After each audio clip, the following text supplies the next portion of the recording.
What's the freaking point of meal prep?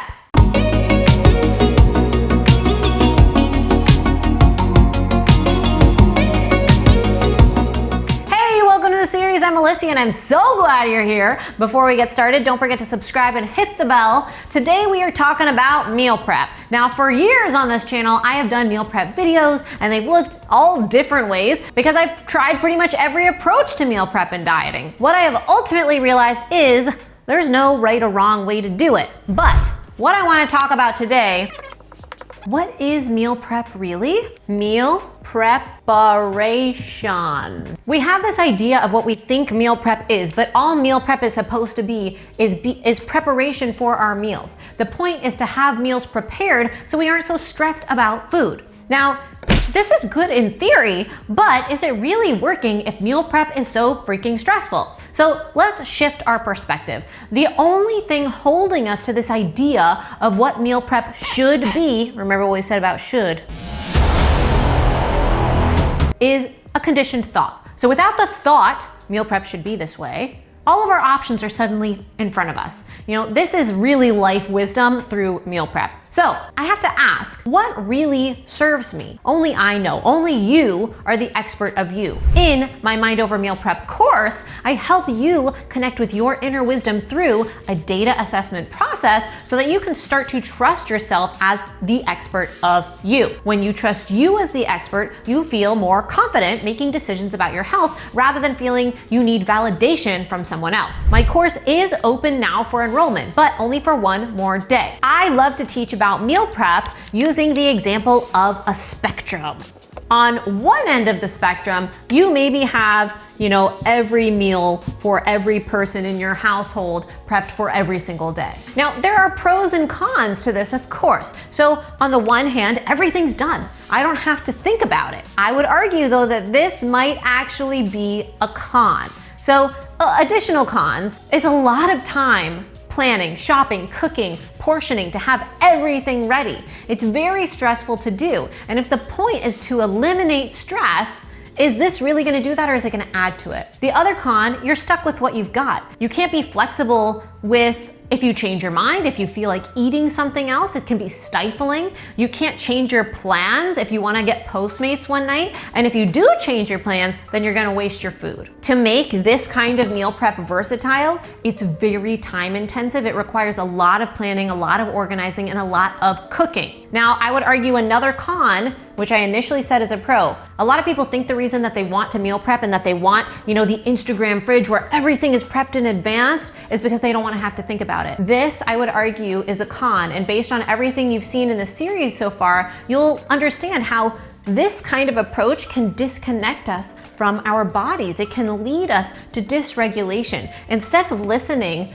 what do I want to eat today? What sounds good? How much do I need? We predetermine all of that. And if we do that for every meal every day, we have no reason to tune in and listen. So it can actually force us to tune out. I have come to the line of thinking that set it and forget it. As much as a rule follower, I used to cling to it and love it. I really think it made it harder for me to find my inner wisdom. On the other end of the spectrum, maybe you have no actual meals prepped. You only have, ingredients or components. There are pros and cons to this approach too. Pros, this is a very easy prep day. It requires not very much planning. It's not too stressful of an experience when you're actually doing the meal prep, and it leaves space for flexibility to go with the flow. You can change your plan. You can order out one night. If you have, a dinner prepped for a couple of days in the week, and on Tuesday you decide you want to order out, you can, and you're not going to waste the food.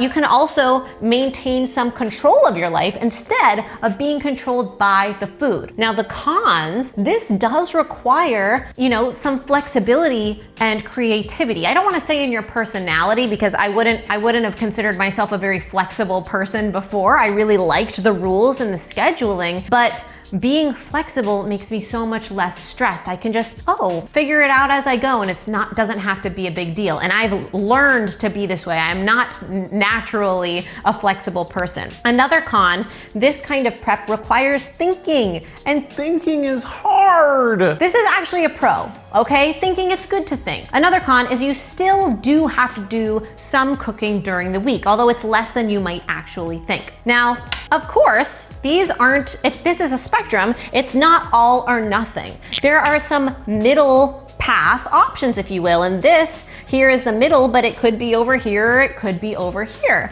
And this will be some variation of prepping, maybe some meals and some components, maybe a full breakfast with partial lunches and dinners, or maybe you prep one full meal only for the week, breakfast, lunch, or dinner. Maybe you prep components for every single meal, but not any actual full meals. I mean, there's no end of permutations. I'm sure there is some end, someone can calculate it, but this is ultimately going to give the most people the most gratifying experience and the most flexibility. It's not just 3 options, it's a spectrum. So I would say starting over here, this is where I kind of hang out in the Mind Over Meal Prep course. The initial course I did a couple of years ago, Meal Prep Ignite, it tried to acknowledge the spectrum, but it really leaned this way. It was like the goal was to get here. Now the goal is to be here and start here, and then as you start around here, as you become more comfortable, you work your way up as much as you want. And then once you get the confidence and the skills,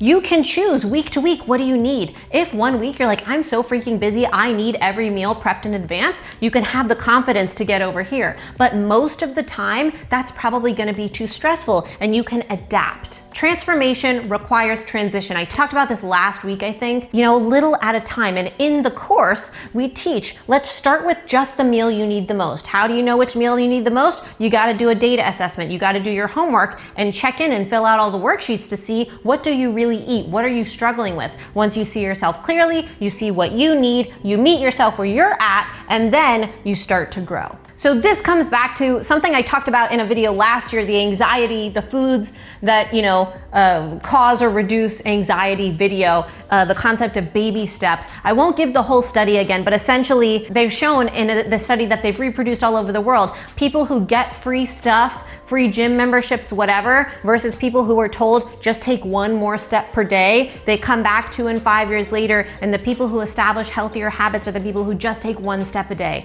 So I wanna help you meet yourself now, where you're at, without judgment, and just take 1 step a day to get to where you want, not where you think you should be. This is about shifting your perspective about what meal prep is. Whatever basic preparation you can do to set your meals up for success is a meal prep win. So we've got to get to know you. I can help you do it with my new Mind Over Meal Prep course. Enrollment closes tomorrow, so it is coming to the end. I hope that you will share in the comments. Let me know what's your biggest meal prep tip to try and keep it easy, and maybe share what's your biggest question about meal prep. What do you not know? Also, if there's someone that you think would benefit from learning this kind of flexible mindfulness approach to meal prep, please share this video in your social media. Thank you, and remember, it's all a matter of mind over munch.